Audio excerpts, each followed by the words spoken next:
Okay, we're down to items for discussion. The first one is the efficient use of school buildings. Commissioner Richardson. Well, we've had this item in front of us before, and to give the public the background of what I'm referring to, we have some school buildings that are full. We have several school buildings that are as much as half full. Northside High School being one of these buildings.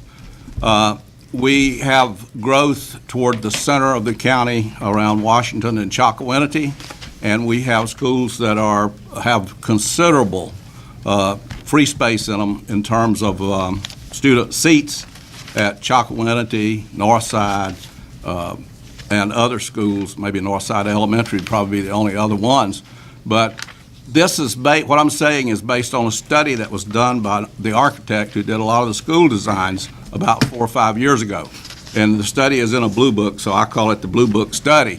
The Blue Book Study said that we had about 9,000 seats in Beaufort County that 100% would meet the State Department of Education criteria to put a student in, and that we had 7,000 students. And since that study, we have fewer students in the system than we had then. So I'm fearful that there is a movement, and my reason for bringing this up for discussion, and I'd like to hear how the other commissioners feel about this, so I'll put a question to them when I finish this preamble, and that is the efficient use of our schools means that we should find a way to move some students into the empty seats in these schools. Now, you get accused of all kinds of things when you start talking about this. I'm talking about something that has been shown that it works, is when you move the whole class and all those students in X grade, whatever grade it is, that have been in school together and that know each other, when you move the whole class, you have very few problems. When you start splitting classes and separating friends from friends, you can have some problems. That's not the issue here. The issue is 2,000 empty seats in the school system is 2 schools at $12 or $14 million a school. Okay? So I'm fearful that the school board is going to come to us and start telling us that we need to build some new schools toward the center of the county, while the schools that are not full are going to continue to have their enrollment go down. And I just wondered if there's any other commissioner that wanted to have a statement about this. Well, Mr. Chairman, Yes, sir. I'm in favor of building a new school on the south side of the river and doing away with the 3 schools there in Chocowinity and the one in Aurora, building a K through 8. And I believe by closing those schools down, the amount of energy cost that they have and the maintenance that's is taking place and is going to continue to take place, that we could pay for the school out of that. And I'll have facts and figures on that shortly. Well, this is the kind of discussion that we need to be having, because I would very much like to see facts and figures that would show if you can justify making a $14 million investment based on just electricity and maintenance, that's going to be very interesting to look at. And I hope it's produced by the school board, by somebody that we can believe what they say. Produced by the school board. The point in this is, in order to do a $14 million school building, you're going to need to do a school bond. You're going to need to do another bond, and that means the taxes are going to go up to pay for this.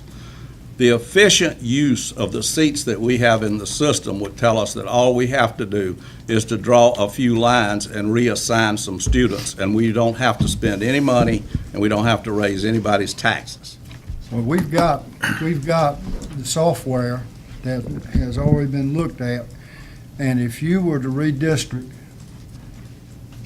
Washington High School and Northside, you would have to come up, this is what the software said, you would have to come up to Old Bath Highway and send those kids at Old Bath Highway to Northside. Or you could come back around and pick up River Road and and you really have your hands full then. Well, has this study's been produced? Don and I talked about it, yeah. Well, Don, I'd make a request tonight, Mr. Manager. Would you ask the school superintendent to produce the study that Commissioner Brand is referring to? I'd be glad to. I didn't say it was a study, I said he has Backing software up now, you're that, backing that would predict where the Oh. district lines were at. Well, I got software that says otherwise. Okay, we got Commissioner Buzzio. Thank you, Mr. Chairman. The DPI, the Department of Public Information, did do a study on classrooms and seats, and they came up with that there was 2,100 seats empty. Problem with that, though, and then there was a height study, said that we only have 1,100 seats that are actually not being used. The four schools where the majority of these seats are is Aurora, Southside High School, Northside High School, and Northeast Grammar School. These other 1,000 seats that are out there could be empty. However, those classrooms are being used for exceptional students. Advanced college degree, you may only have 6 or 7 students or 10 students in that class, and there may be 20 seats in there. Advanced calculus, again, you're not using all the seats in that classroom, so they're counted in the DPI study, but they're not counted in the height study. Reading recovery, again, be a minimum number of students using a whole classroom, and second language students, just to name a few. So when you really begin to look at it, you're talking about maybe 1,000 seats that aren't being properly utilized. Now, this to me is a school board issue, and they have to address this issue, and they should be discussing this issue. I would agree with what Commissioner Brindis is saying, is that if you're going to start redistricting, we've got to look carefully at these lines, and you're talking about now moving children, young children, from Chuckawinity area out to Aurora. It's a 45-minute bus ride. You're talking about moving children from Washington to Southside High School.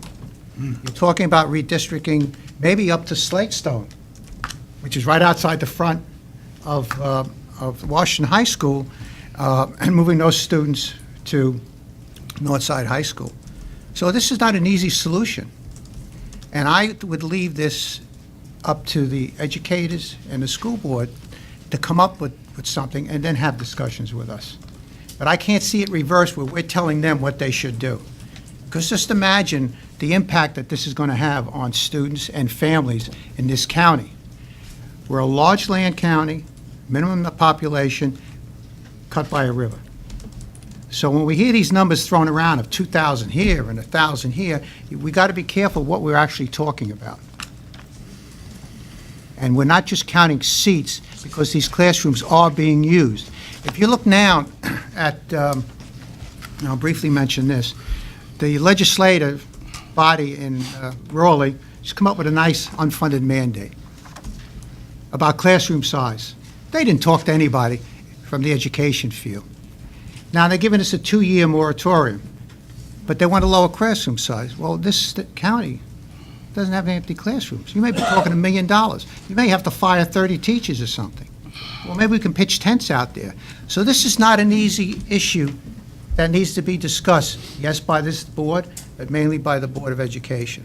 And the impact it's going to have, these two issues, on this county within 2 years. We could be talking a lot of money. And just to say we're going to move students all over the place is not the solution. Thank you, Mr. Chairman. Well, I'm gonna let them, I don't want to say nothing, I'm gonna let them school board members take care of their business. Well, Mr. Chairman, if there's no one else, I want to ask Commissioner Buzzio if he can produce the DPI study for us, and the manager to work with him in getting that study so we can have it. I'd like to see it. I got orders from the school board. You referred to a specific study, sir, That's it, and I DPI hope that study. you can produce the facts instead of your opinion. Not my opinion, it's facts, Mr. Commissioner. Well, then, the school board will be able to verify this with a written report. Mr. Chairman, would you please make that request? Or Mr. Manager, excuse me. I call him Mr. Chairman. we need it. If you're going to refer to a study, the Blue Book study is out there, it's real, it's 2,000 seats, it's not 1,000 as referred I got a to. question. But if there's a DPI study, we're going through the muddying of the waters that we went through the last time the county got into the school bond issue, which is how we got those new schools that are built in these places that we can't use them. Guess what? We left it up to the school board to decide. And the school board overran a $33 million bond issue by $8 million, and that's how we're where we are, and it wasn't that long ago. I'm trying to see that we have an efficient use of our buildings without burdening our taxpayers who are already burdened with taxes. So the study, I think we need the study. I got Mr. Chairman, I'm sorry. Go ahead. Commissioner. Mr. Mitchell, this Blue Book study that you're talking about, what year was it done? About 45 years ago, Does it include, when they done the Blue Book study, does it include that we had early college? Now we have charter school? Is all that? well, what the study did was, the study counted the certifiable seats within the system. There are really more seats than what the study named, and they came up with, in round numbers, real close to 9,000 seats. And then, it's real easy, you just take the number of students that you have in the system, which is 7,000. Then we have less than 7,000 now. That's basically what the study did, but it showed the basis for how they decided what was a seat and where the seat was and how it met the state standards. So it was a scientific study that was done by an architect who designed school buildings. So we don't have to worry about having a phony report, and that report is still valid. The reason it's still valid is, number one, we've got less than 7,000 students in the schools today, and number two, we haven't built onto any schools, so, the floor plans haven't been changed. Thank you, Mr. Chair. That's it. For the benefit of the public, we're having a joint meeting on Wednesday with the school board to discuss the budget for 17 and 18. The only comment that I would make, if you look at the enrollment numbers over the last 5 years, it's basically flat at 7,000 students and a little bit of a drop in that. So I think the main problem we have is we've got the same enrollment and the schools are in the same place, but we've allowed for transfers to different schools, and that's filled some of it.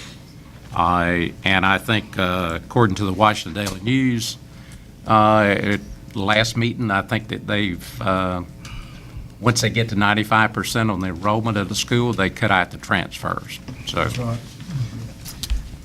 but no one, unless the school board has mentioned it to each one, you individually, nobody has asked the chairman for an additional school to be built anywhere yet.